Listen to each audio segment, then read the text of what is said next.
warahmatullahi wabarakatuh. Hamdan wa syukran lillah, salatan wa salaman ala rasulillah wa ala alihi wa sahbihi wa mawala. Rabbi israh li sadri wa yassir li amri wahlul 'uqdatam min lisani yafqahu qawli. Amma ba'd. Dewan juri yang saya muliakan, teman-teman semua yang saya cintai, ma'asyiral muslimin rahimakumullah. Tiada kata yang paling indah selain kita memuji dan bersyukur kepada Allah Subhanahu wa taala yang telah memberikan kepada kita nikmat yang sangat banyak sehingga tidak dapat terhitung. Wa in ta'udu nikmatallahi la tuhsuha. Di antara nikmat-nikmat Allah, kita diberikan nikmat sehat jasmani, sehat rohani, juga nikmat kesempatan. Kita dipertemukan di tempat yang mulia ini. Alhamdulillah. Salawat dan salam Allah semoga tetap tercurah limpahkan kepada baginda Rasulullah Kanjeng Nabi Muhammad sallallahu alaihi wasallam, juga para keluarganya, sahabat-sahabatnya, dan semua umatnya sampai hari kiamat. Ma'asyiral muslimin wal muslimat rahimakumullah. Saya akan membawakan tema menghormati kedua orang tua. Allah Subhanahu wa taala berfirman dalam surat Al-Isra ayat 24. A'udzu billahi minasy syaithanir rajim. Bismillahirrahmanirrahim. Wa fidlahuma janahadzuli minar rahmah. Al-ayat, hendaklah engkau merendahkan diri terhadap ibu bapakmu dengan penuh kasih sayang. Hadirin rahimakumullah, kita sebagai anak wajib menghormati kedua orang tua kita, lebih-lebih jika kedua orang tua kita masih ada. Bahkan ketika kedua orang tua kita sudah tiada, telah meninggal dunia pun, kita yang menjadi anak wajib mendoakan mereka. Tarkuju aini walidaini yudhaiful aisa ala walad. Kitab Tambihul Ghafilin halaman 45. Meninggalkan doa, tidak mendoakan kedua orang tua itu bisa menyempitkan penghidupan atau rezeki bagi anak. Allahumma ighfirli dunubi wali walidayya warhamhuma kama rabbayani shaghira. Amin. Untuk kedua orang tua kita, Al-Fatihah.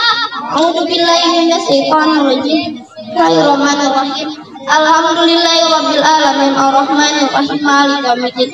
Iyyaka na'budu wa iyyaka nasta'in ihdinas siratal mustaqim siratal ladzina an'amta 'alaihim ghairil maghdubi 'alaihim waladdallin. Amin.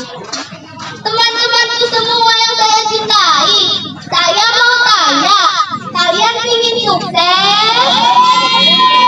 Kalian ingin manfaat ilmunya? Kalian ingin barokah? Kuncinya ada dua. Yang pertama, hormati dan taati kedua orang tua kita. Yang kedua, hormati dan muliakan guru-guru kita. Bahkan kita harus memuliakan keluarganya. Insya Allah hidup kita nanti akan sukses, cita-cita kita akan tercapai, ilmu kita akan bermanfaat dan barokah. Allahumma amin. Allahumma amin. Ya Rabbal alamin. Hadirin hadirat yang dimuliakan Allah, di zaman sekarang ini lihat di media sosial banyak anak yang berani kepada orang tuanya cuma gara-gara setan gepeng. Teman-teman tahu setan gepeng? Setan gepeng itu HP. Cuma gara-gara HP-nya jelek, ingin yang baru, tapi orang tuanya belum bisa membelikannya, belum ada uang. Si anak itu nangis, bahkan sampai meninggalkan rumah, meninggalkan orang tuanya. Na'udzubillahi min dzalik. Yang seperti itu jangan kita contoh, karena anak yang seperti itu tidak mempunyai moral dan tidak mempunyai akhlak. Maka dari itu, tempat satu-satunya yang terbaik adalah pesantren. Pondok pesantren adalah tempat satu-satunya yang paling pas dan paling cocok untuk pendidikan kita. Mau mondok mau? Teman-teman mau pesantren? Ayo kita mondok, kita belajar di pondok pesantren, kita mengaji bersama para kiai dan para ulama. Mudah-mudahan kita bisa belajar mengaji di pondok pesantren. Pondok pesantren yang NU, Nahdlatul Ulama. Sehingga nanti kita bisa membahagiakan kedua orang tua kita di alam kubur atau di alam barzakh. Mereka akan tersenyum melihat anak-anaknya pintar ngaji dan mendoakan mereka. Yang terakhir pesan saya, pesan dari guru-guru saya, hormati dan muliakan kedua orang tua kita dan guru-guru kita.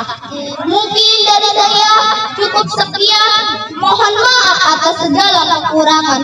Wallahu muwaffiq ila aqwamit thoriq. Wassalamualaikum warahmatullahi wabarakatuh.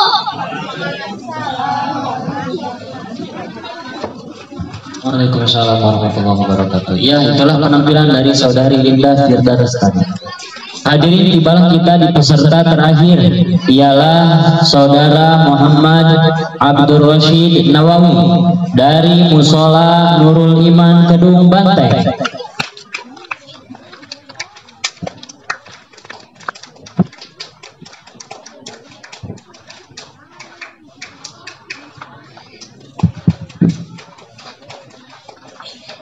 Assalamualaikum warahmatullahi wabarakatuh.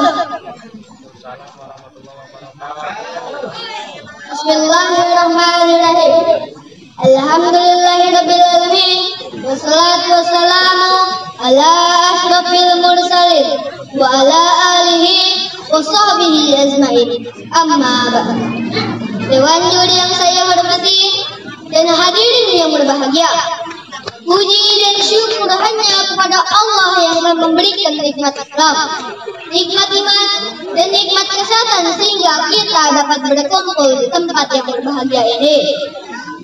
Sholawat dan salam mudah-mudahan telah tercurahkan kepada sesungguhnya kamil yang paling luhur budi kotaknya, yang paling sempurna pemikirannya, dan yang paling santun terhadap sesama, yaitu baginda Rasulullah Muhammad Sallallahu Alaihi Wasallam. Burung nuri, burung plastik, terbang ke awan, turun ke sawah. Dewan juri yang tampan dan cantik, dengarkanlah saya akan bertausiah. Hadirin yang saya hormati, pada kesempatan ini saya akan menyampaikan tema kejujuran. Kejujuran adalah bahasa hati, kejujuran adalah bahasa iman, kejujuran adalah obat yang sangat pahit bagi manusia. Sebab yang menentukan kadar keimanan dan harga diri seseorang adalah kejujuran. Seseorang akan menghargai dan menghormati kita kalau kita melakukan sebuah kejujuran, dan sebaliknya seseorang akan merendahkan bahkan menghina kita ketika ia mencoreng nilai-nilai kejujuran. Rasulullah SAW bersabda, "Alaikum bisidqi, wa inna sidqa yahdi ilal birri, wa inna birra yahdi ilal jannah." Artinya, hendaklah kamu selalu jujur, karena sesungguhnya kejujuran membawa kemenangan dan kemenangan membawa ke surga.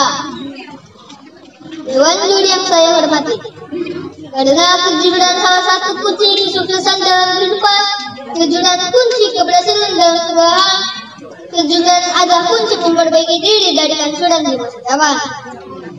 Banyak rumah tangga tidak jujur hidupnya hancur, dan banyak pejabat tidak jujur hidupnya amburadul. Oleh karena itu, mulailah kita jujur dalam segala hal, baik dari hal-hal yang kecil ataupun yang besar. Ingatlah hadirin semua, jika kita tidak jujur dalam hal yang sepele saja, maka dapat dipastikan jika kita memegang kekuasaan yang dilakukan mata, kita akan menggunakan kekuasaan itu dengan sebenarnya. Itulah yang terjadi di negeri kita Indonesia yang cinta ini, yang tak habis-habisnya dengan yang diakibatkan oleh kejujuran. Oknum-oknum tertentu dalam mengendalikan kekuasaannya hanya karena ingin menjadi orang kaya. Padahal kita semua tahu kekayaan tidak bergantung seberapa yang kita punya, tapi seberapa kita mampu untuk berbagi kepada mereka yang membutuhkan. Ingatlah wahai manusia, hari ini kita berada di atas tanah, tapi esok kalau lusa tanah pasti ada di atas kita. Hadirin yang saya hormati, supaya kita bisa jasmani dan rohani, sehingga selamat dunia dan akhirat, monggo kita coba dan mengkonsumsi jamu, jati dan sendi. Itulah yang dapat menyehatkan dan membahagiakan hati kita, sehingga tidak berbuat curang atau tidak jujur. Yang pertama, jamu, artinya jaga mulut. Mulut harus dijaga dari ucapan yang tidak berguna. Jangan suka berbohong dan jangan makan makanan yang haram. Qululun alias mutu, artinya berbicara dengan benar, kalau tidak bisa diam. Yang kedua, jati, artinya jaga hati. Istilah hati dengan rasanya positif, selalu bersyukur dan jangan kufur, apalagi tidak jujur. Yang ketiga, kendi, yang artinya kendalikan diri, hidup dengan normal, pelihara harmonisan keluarga, kendalikan emosi, kendalikan nafsu, kendalikan keinginan yang bukan kebutuhan, kendalikan ambisi tidak terukur yang akhirnya terjerumus pada perilaku yang tidak jujur. Ada pepatah mengatakan, tiada mutiara berharga selain itu beretika, tiada indah termahal selain itu bermoral. Sebagai penutup, Rasulullah SAW telah bersabda, tetaplah berpegang erat teguh kejujuran, yakinlah bahwa ada keselamatan di dalam kejujuran. Burung merak giginya ompong, gigi ompong tidak bisa makan. Jadi anak jangan suka bohong, karena bohong dibenci Tuhan. Hanya itu yang bisa saya sampaikan. Mohon maaf segala kesalahan. Dengan cepat dan batin, mohon maaf lahir dan batin. Assalamualaikum warahmatullahi wabarakatuh.